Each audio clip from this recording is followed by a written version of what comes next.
On the brisk autumn morning of September 17th, 1862, Johnny Jones is brewing coffee while waiting for orders to move camp. One of General McLean's messengers rides into camp, announcing to the men it's time for battle. Johnny jumps to his feet and packs all of his gear together. The young blond boy then joins the other soldiers in formation. They march towards the enemy and carefully load their guns. Gunfire booms throughout the valley, shattering the anxious, silent marching. The young, tall soldier next to Johnny is shot straight through the chest, and desperate pleas are heard throughout the battlefield. Between the loud cries of the cannon, nurses in blood-splattered uniforms rush towards the fallen soldiers, desperately trying to save them from almost certain death. Johnny looks around and is shocked to see the blood-soaked earth around him, covered in dismantled limbs and splattered organs. In his peripheral vision, Johnny spots a dark-haired soldier with a mustache in a gray uniform, pointing his rifle right at him. He shrieks and attempts to run, but the bullet finds its target and shoots Johnny right above the knee. Pain shoots through Johnny's body, and he falls to the ground, only to find himself staring into the eyes of a lifeless corpse. Johnny cries for an aid, and a young but serious nurse rushes to Johnny's side, sweat dotting her face. Johnny is rolled onto a stretcher, his mind racing with the possibilities of his state. Am I dead? How long will this pain last? Will I make it home to Maine? If not, will my body? The battlefield is full of echoing gunshots and anxious commands, the sound of dying soldiers.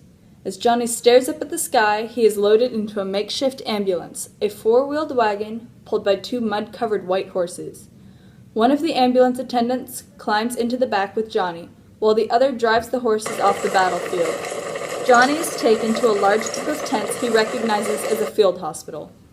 A group of nurses carry the hardly conscious Johnny into a tent.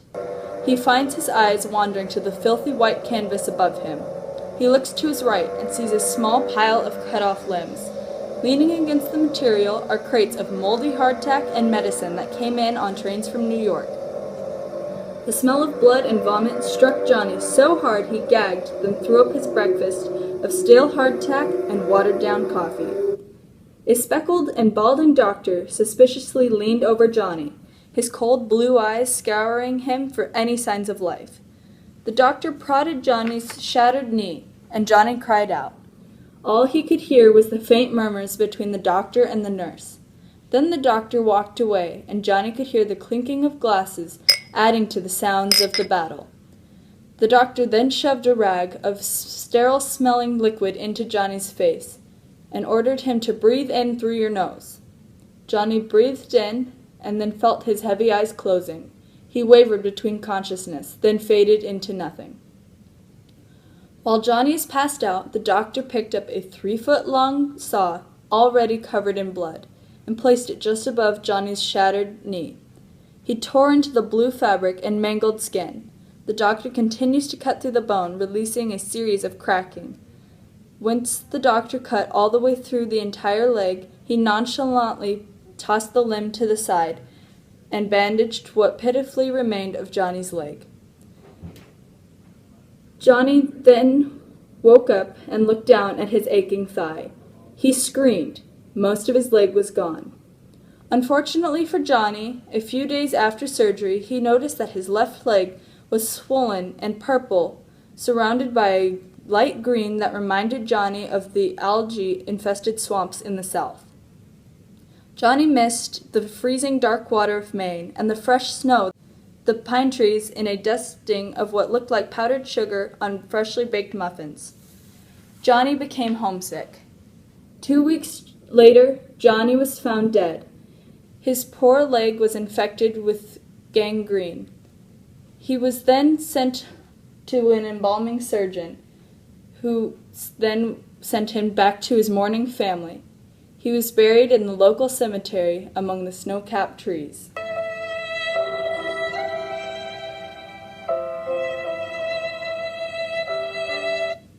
In the Civil War, ambulances would transport wounded soldiers away from the battlefield and into medical tents by way of horse-drawn wagon, starting in 1861. The ambulance workers would be trained military officers, working in groups of 2. In 1862, the ambulance branched out and became joined with hospitals, though it is still a part of the military.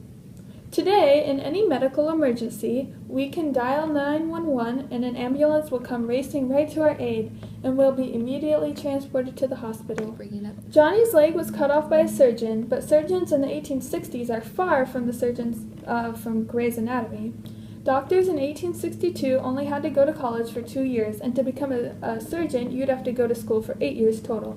Considering they only had to cut people's limbs off with a saw, that type of schooling was unheard of. In modern day times, surgeons go to school for 8 years and are in training for 3 to 10 years. You can thank amputations for the highly skilled medical professionals of today. Next time you reluctantly go to the doctors or have a surgery, just be glad you're not in the 1860s. Before the Civil War, anesthesia was rarely used, but when the war broke out in 1861, anesthesia became a necessity due to the 60,000 amputations performed in the Civil War. Surgeons would soak a rag in chloroform or ether, which were the most popular types of anesthesia, and then have the wounded soldiers breathe it in until they become unconscious, and then they could perform the amputations. Unfortunately, amputations, as well as the living conditions of soldiers, were far from sanitary. 2/3 of soldiers in the Civil War died of diseases. Today, we always use anesthesia for operations, and modern medicine keeps us from having to have our limbs chopped off and having to die of disease. Johnny's dead body was able to be shipped home without decaying thanks to embalming. During the Civil War, Thomas Holmes became a revolutionary embalming surgeon. He hooked up a rubber pump full of embalming chemicals to an artery in the armpit and pumped it into the artery for 2 hours.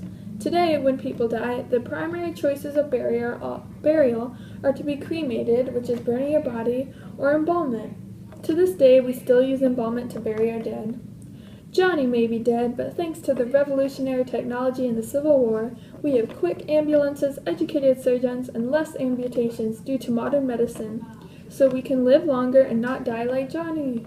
But if we do happen to die, we have embalmment to preserve our dead bodies.